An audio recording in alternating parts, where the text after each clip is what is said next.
तो आज मैं क्लास 10th फिज़िक्स का ऑब्जेक्टिव क्वेश्चन लेकर आया हूँ जो एग्ज़ाम के लिए बहुत इम्पोर्टेंट है। आप इसको पढ़ कर ही एग्ज़ाम देने जाएं, है ना, और निश्चित रूप से ये एग्ज़ाम में आएगा।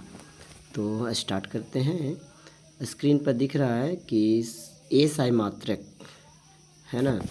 तो विद्युत धारा का एसआई मात्रक क्या होता है? एम्पियर, है ना, जिसको ए से डिनोट करते हैं। तो विद्युत धारा का एसआई मात्रक क्या होता है? एम्पियर होता है। विद्युत विभव या विद्युत विभवांतर का एसआई मात्रक क्या होता है? वोल्ट होता है ना। यानी दोनों का वोल्ट होता है, विद्युत विभव और विद्युत विभवांतर का दोनों का वोल्ट होता है।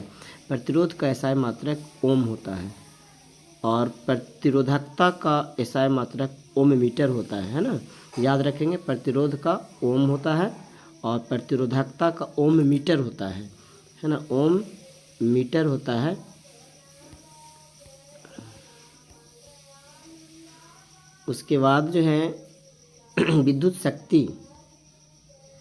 शक्ति का एसआई मात्रक वाट होता है।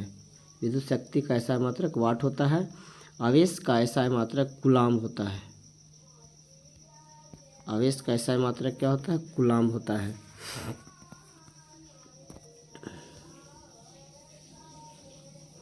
कार्य और ऊर्जा दोनों का एसआई मात्रक जूल होता है।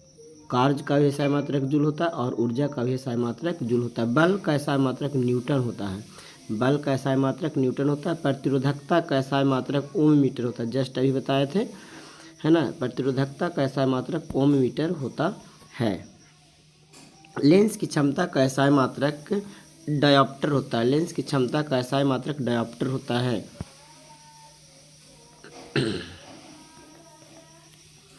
अब है अगला ऑब्जेक्टिव क्वेश्चन समतल दर्पण से संबंधित, है ना। अभी एसआई मात्रक देखें, अब समतल दर्पण से संबंधित क्वेश्चन है जो एग्जाम में अक्सर पूछा जाता है। समतल दर्पण द्वारा बना प्रतिबिंब कैसा होता है? तो आभासी होता है और सीधा होता है। समतल दर्पण द्वारा बना प्रतिबिंब कैसा होता है? आभासी और सीधा होता है ना। नेक्स्ट है समतल दर्पण की फोकस दूरी क्या होती है? तो समतल दर्पण की फोकस दूरी अनंत होती है ना, अनंत। अगला क्वेश्चन है, यदि किसी वस्तु को समतल दर्पण के सामने 10 सेंटीमीटर की दूरी पर रखा जाता है तो प्रतिबिंब की दर्पण से कितनी दूरी होगी? तो दर्पण से कितनी दूरी होगी?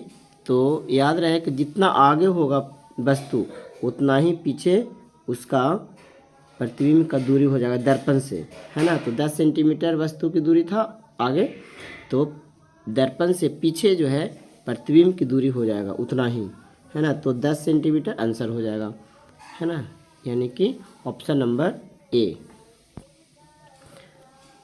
अगला क्वेश्चन है समतल दर्पण का आवर्धन क्या होता है? तो समतल दर्पण का आवर्धन जो होता है एम बराबर क्या होगा? तो 1, इसलिए कि आवर्धन का फार्मूला होता है एम इज इक्वल टू प्रतिबिंब की ऊंचाई बटा बीम की ऊंचाई, है ना। यानी कि प्रतिबिंब की ऊंचाई बटा वस्तु की ऊंचाई। तो जितना वस्तु ऊंचा होता है उतना ही प्रतिबिंब ऊंचा होता है, तो दोनों बराबर होता है। तो काट के 1 हो जाएगा, मतलब कैंसिल करके, यानी कि एम बराबर 1, ऑप्शन नंबर ग। अगला क्वेश्चन है समतल दर्पण द्वारा बने प्रतिबिंब का आकार कैसा होता है? तो समतल दर्पण द्वारा जो प्रतिबिंब बनता है वो वस्तु के बराबर ही होता है। जितना वस्तु ऊंचा होता है उतना ही वस्तु के प्रतिबिंब बनेगा, है ना। तो दोनों बराबर हो जाएगा। नेक्स्ट, समतल दर्पण में प्रतिबिंब कैसा प्रतीत होता है? तो पार्श्व रूप से उल्टा, मतलब कि दाएं का बाएं दिखेगा और बाएं वाला दाएं दिखेगा, तो पार्श्विक रूप से उल्टा होता है ना। नेक्स्ट क्वेश्चन क्या है, यदि एक व्यक्ति समतल दर्पण की ओर 2 मीटर पर सेकेंड की गति से चल रहा है, यानी कि समतल दर्पण की ओर हम जा रहे हैं 2 मीटर प्रति सेकेंड की गति से, तो उसमें प्रतिबिंब किस गति से आता हुआ प्रतीत होगा? तो 2 मीटर की गति से जा रहा है, मीटर पर सेकेंड की गति से, तो उसमें प्रतिबिंब जो है दुगना स्पीड से दिखेगा आता हुआ, है ना, यानी मालूम पड़ेगा दुगना स्पीड, तो 4 मीटर पर सेकेंड उसका गति प्रतीत होगा, है ना। नेक्स्ट क्वेश्चन है,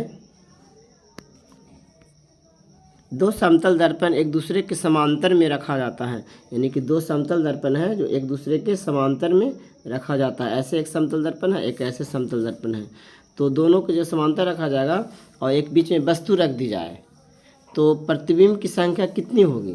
तो जब दो समतल दर्पण जो है समतल दर्पण समांतर रखा जाए तो बीच में एक वस्तु रख दिया जाए तो उसका प्रतिबिंब अनंत बनेगा, एकदम अनगिनत बन जाएगा, है ना। तो इस तरह से समतल दर्पण से ऑब्जेक्टिव क्वेश्चन था। तो फिर मिलते हैं अगले वीडियो में उत्तल दर्पण और अवतल दर्पण से संबंधित क्वेश्चन लेकर के, है ना।